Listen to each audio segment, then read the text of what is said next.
I wrote my graduate paper on the potential therapeutic benefits of using intermittent hypoxic breathing. I became absolutely obsessed with altitude training or hypoxic training, diving very deep into the research in conjunction with the utilization of breathwork for maximizing human potential.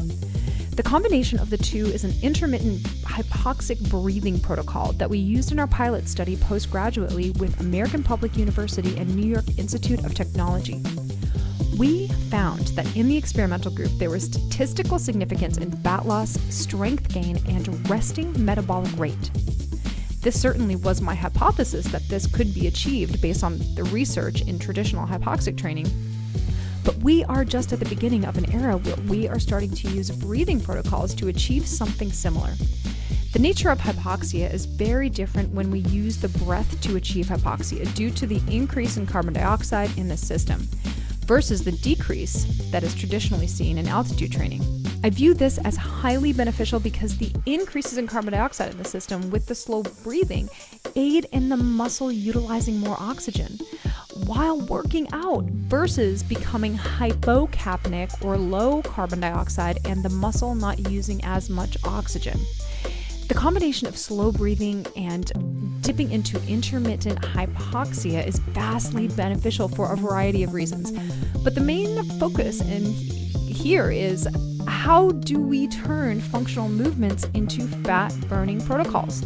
The truth of the matter is that net energy balance is truly key when you're looking for fat loss, but there are little tricks that you can apply to your routine that could accelerate fat loss.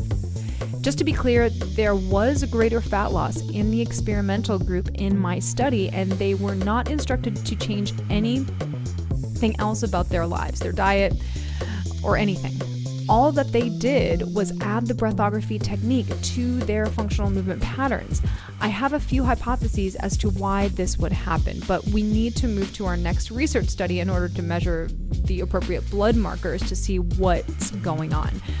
For one, we did see an increase in resting metabolic rate, which will burn more fat over the course of the day and increase energy expenditure.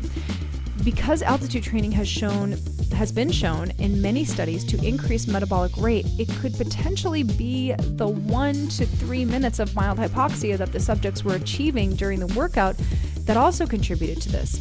Additionally, many studies have shown, including some studies that use breathwork to achieve hypoxia, that energy substrate utilization is shifted to more of a glycolytic pathway, or in layman's terms, just purely using more sugars in the body during exercise.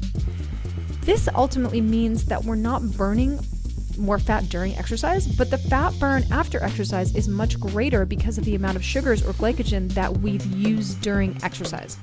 In fact, some research has shown a glycogen sparing effect after exercise, which ultimately means we're oxidizing more fat during the 23 hours a day that we're not working out. This is much more effective than thinking about the amount of fat that you're burning during exercise. Also, the calories burned during the workout could be much more significant due to the increased muscle activation from the breathing technique and the shifts in the nervous system that correspond to the breathing.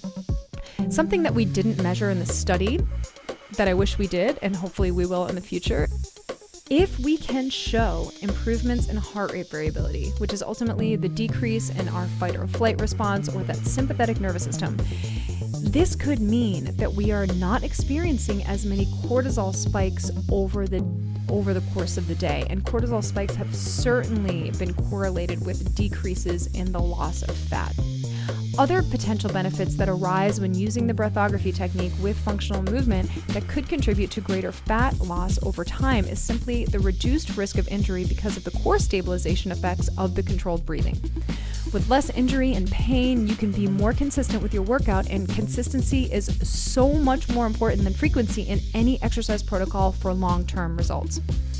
Lastly, do you know where we excrete most of our fat when we're losing fat? Nope, it's not our pee or our poo or our sweat. It's through our mouths, through our exhale. As the carbon backbone of the fatty acid chain is broken down, the carbon is excreted through our breath. So when our ventilation becomes more powerful with exhale, we are losing more carbon and therefore fat through our breath. If I could prove in the future that we are exhaling more carbon with the breathography technique, then unintentional breathing during exercise, that could be the winning ticket for how we're most effectively losing body fat using the breathography technique and the HYPOXiX method. Please visit HYPOXiX.fitness, that's HYPOXiX.fitness, to learn more about how you can use this method in conjunction with your workouts. And if you're a trainer, please learn this by using the breathing core, the HYPOXiX method, and take that continuing education course, the breathing core. It's found at HYPOXiX.fitness. Additionally, if you want to take live classes with me, go to HYPOXiX.studio. I perform many live classes each week, and we have several progressive exercise protocols using total body training, mobility, core, recovery, all using the progressive breathography technique. Can't wait to see you and talk to you in the next video.